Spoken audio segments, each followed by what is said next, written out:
আসসালামু আলাইকুম রহমতুল্লাহি বারাকাতুহু। কেমন আছেন সবাই?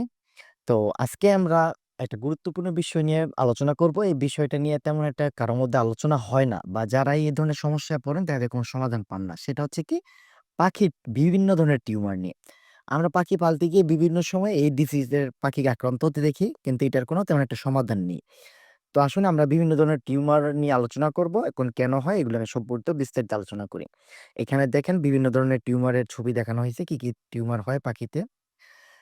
আচ্ছা আমরা মূল আলোচনায় চলে যাই। ১ম হচ্ছে লাম্প অন ব্রেস্ট। পাখির ব্রেস্টে অথবা খাদ্য থলির এখানে একটা ছোট্ট একটা সিস্টের মতো অনেক সময় টিউমার বের হয়। সম্পূর্ণ সাদা। এমনকি অনেক সময় ভিতরে পেকে যায়, পুঁজ বের হয়, এরকমও হয়। যদি এরকম লাম্প হয় তাহলে আপনারা একটা বিশেষজ্ঞ ভেট সার্জনের কাছে পাখিটাকে নিয়ে যাবেন। তারপরে এটাকে একটা ড্রেনেজ মাধ্যমে ভিতরের পদার্থগুলো বের করে দিয়ে সেলাই করে দিলে দেন এটাকে প্রয়োজনীয় যে মেডিসিন আছে উনি দিবে সেভাবে আপনারা ট্রিটমেন্ট করে নেবেন। এছাড়া এটার কোনো আর আপনার ট্রিটমেন্ট হবে না। আর ২য় কথা আছে ফলিকুলার সিস্ট অ্যাবসেসিস এইটা হচ্ছে কি আমাদের বিশেষ করে বেঙ্গলি ফিন্সের দেখবেন একেবারে লেজের গোড়ায় ছোট্ট করে একটা সাদা দানার মতো দেখা যায়। অনেকে ভয় পেয়ে যান যে এটা কি? এটাও এক ধরনের টিউমার ডিজিজ। তো এটা তেমন একটা ক্ষতি করে না। মাঝে দেখা যায় লেজের পশম-টশম যা আছে পালক সব পড়ে যায় এটার জন্য দেখতেও খারাপ দেখা যায়। তাই এটার ট্রিটমেন্ট খুবই ইজি। আমরা জি-টিপটাকে চিনি। যারা ডায়াবেটিস পেশেন্ট আছে বা আমরা রক্ত পরীক্ষা করতে গিয়ে হাতে ছোট্ট একটা ফুটা করে জি-টিপের মাধ্যমে। তো এটার মাধ্যমে না আপনারা এটা সমাধান করতে পারেন। ১ম এ এখানে ডিসইনফেক্টেড করে নিবেন। হেক্সিসোল বা ভাইরোসিড এরকম কিছু দিয়ে ডিসইনফেক্টেড করার পরে দেন এখানে ছোট্ট করে টিপটা প্রেস করে এটা হালকা করে টিপ দিয়ে ভিতরের থেকে সবকিছু বের করে দিবেন। দেন আবার হেক্সিসোল লাগিয়ে দিবেন। পাখিকে ভালো খাবার দিবেন, মাল্টিভিটামিন দিবেন, ভিটামিন সি দিবেন। আশা করি পাখি দ্রুত কিউর হয়ে যাবে। তারপর হচ্ছে ফেদার ফলিকুলার সিস্ট। ফেদার ফলিকুলার সিস্টটা একটা অন্যরকম ডিজিজ যেটা আমার অনেকটা আঁচিলের মতো লাগে। মানুষের যে আঁচিল হয় বড় এরকম আ আঁচিলের মতো লাগে শক্ত কুটার মতো। বিভিন্ন ফেদারে বিভিন্ন জায়গাতে বের হতে পারে। তো এটাও যদি বের হয় তো এটারও কোনো সমাধান নাই। এটা সরাসরি আপনারা ভেট সার্জনের কাছে নিয়ে যাবেন। এইটাকে তারা সার্জারি করে ফেলে দিবে। আর সার্জারি করে ফেলে দিলে এটার ভয়ের কিছু নাই। পাখি কিউর হয়ে যাবে ইনশাআল্লাহ। তো আর নিজেও যদি এক্সপার্ট থাকেন বা কোনো প্রয়োজ আ আশেপাশে কোনো ডক্টর সাহেব থাকেন তাদের দিয়েও আপনারা এটা করিয়ে নিতে পারেন। আচ্ছা, তারপরে ক্যান্সারিয়াস টিউমার। এটা খুব ডেঞ্জারাস একটা টিউমার।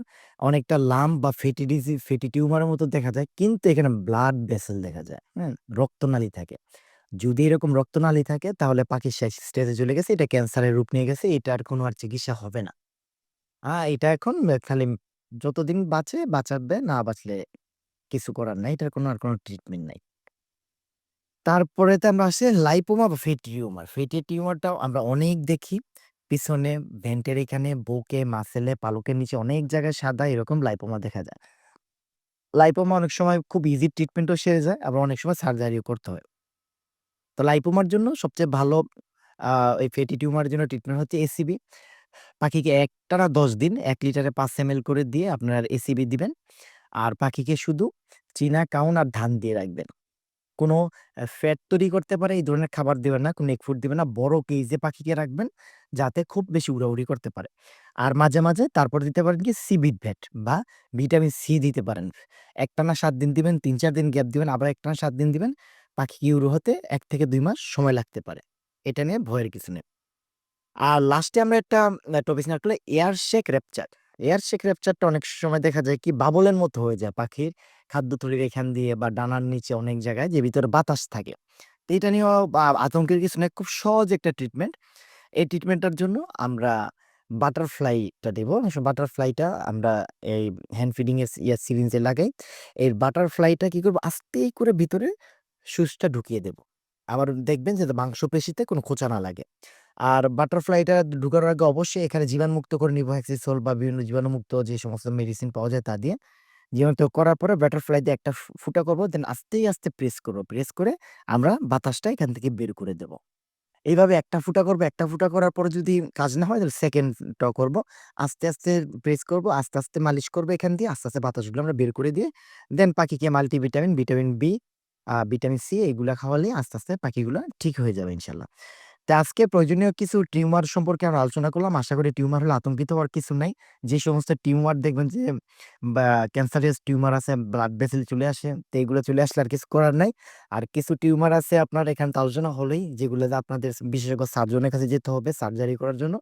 আর কিছু টিউমার আপনারা নিজেরাই বাসায় ট্রিটমেন্ট করতে পারেন।